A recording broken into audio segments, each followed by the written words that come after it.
Once upon a midnight, drearily, while I pondered, weak and weary, over many a quaint and curious volume of forgotten lore, while I noted nearly napping, suddenly there came a tapping, as of someone gently rapping at my chamber door. "To some visitor," I muttered, tapping at my chamber door. "Only this and nothing more." Ah, distinctly, I remember it was in the bleak December, and each separated dying ember wrought its ghost upon the floor. Eagerly, I wished the morrow. Vainly, I had sought to borrow from my book surcease of sorrow. Sorrow for the lost Lenore, for the rare and radiant maiden whom the angels name Lenore, nameless here for evermore, and the sullen, sad, uncertain rustling of each purple curtain thrilled me, filled me with fantastic terrors never felt before, so that now to still the beating of my heart, I stood repeating, till some visitor entering entrance at my chamber door. Some late visitor entering entrance at my chamber door. This it is, and nothing more. Deep into that darkness, peering, long I stood there wondering, fearing, doubting, dreaming dream no mortal ever dared to dream before.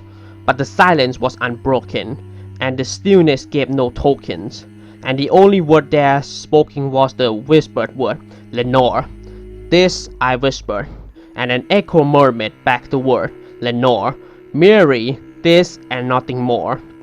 Back into the chamber turning, all my soul within me burning. Soon again I heard a tapping somewhat louder than before. "Surely," said I, "surely, that is something at my window lattice.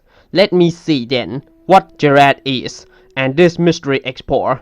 Let my heart be still a moment, and this mystery explore. 'Tis the wind and nothing more."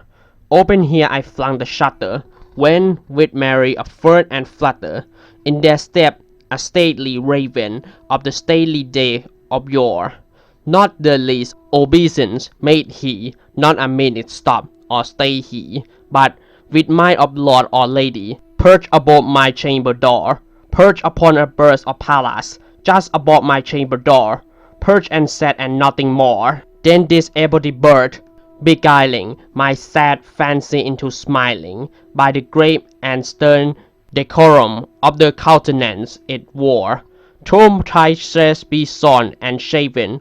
"So," I said, "art sure no craven, ghastly grim, and ancient raven, wandering from the nightly shore? Tell me what thy lordly name is on the night's Plutonian shore." Quoth the raven, "Nevermore." Much I marvel this ungainly foe to hear discourse so plainly. Told it answer, little meaning, little reverency bore, for we cannot help agreeing that no living human being ever yet was bled with seeing bird about his chamber door, bird or beast upon the scarped bust above his chamber door, with such name as Nevermore. But the raven, sitting lonely on the placid bust, spoke only that one word, as if his soul in that one word he did outpour. Nothing farther than he uttered, not a fetter than he fluttered, till I scarcely more than muttered, "Other friends have flown before. On the morrow he will leave me, as my hope have flown before." Then the bird said, "Nevermore." Started at the stillness, broke in my reply, so aptly spoken.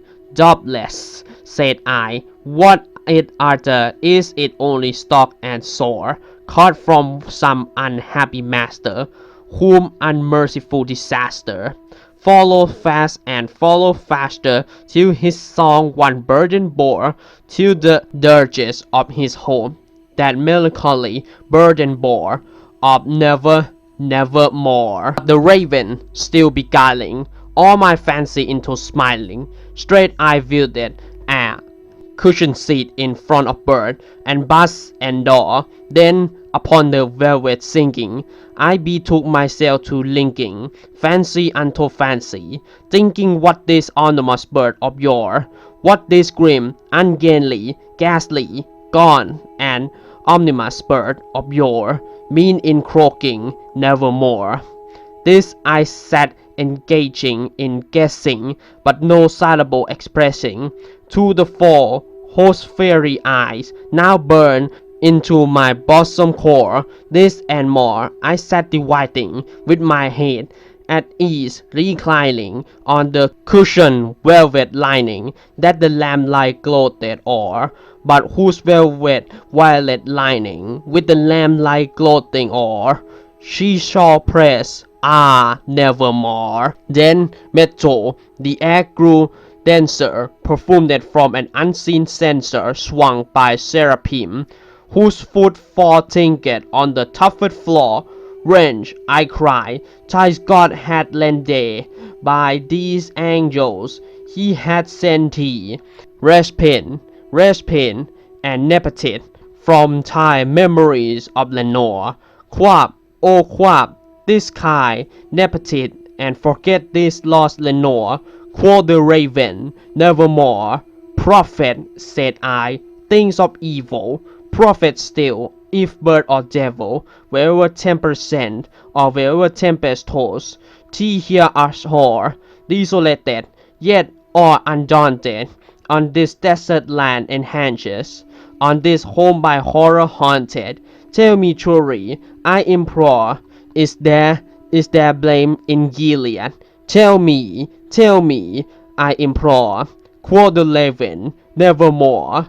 Prophet, said I, things of evil, prophet still, if bird or devil, by that heaven that bend above us, by that God we both adore, tell this soul with sorrow laden if, within the distant Idaean, it shall clasp a scented maiden, whom the angel name Lenore, clasp a rare and radiant maiden, whom the angels name Lenore.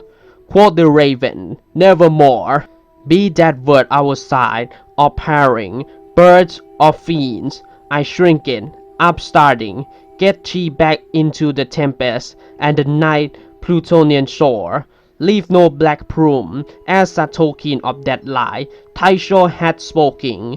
Leave my loneliness unbroken. Quit the buzz above my door.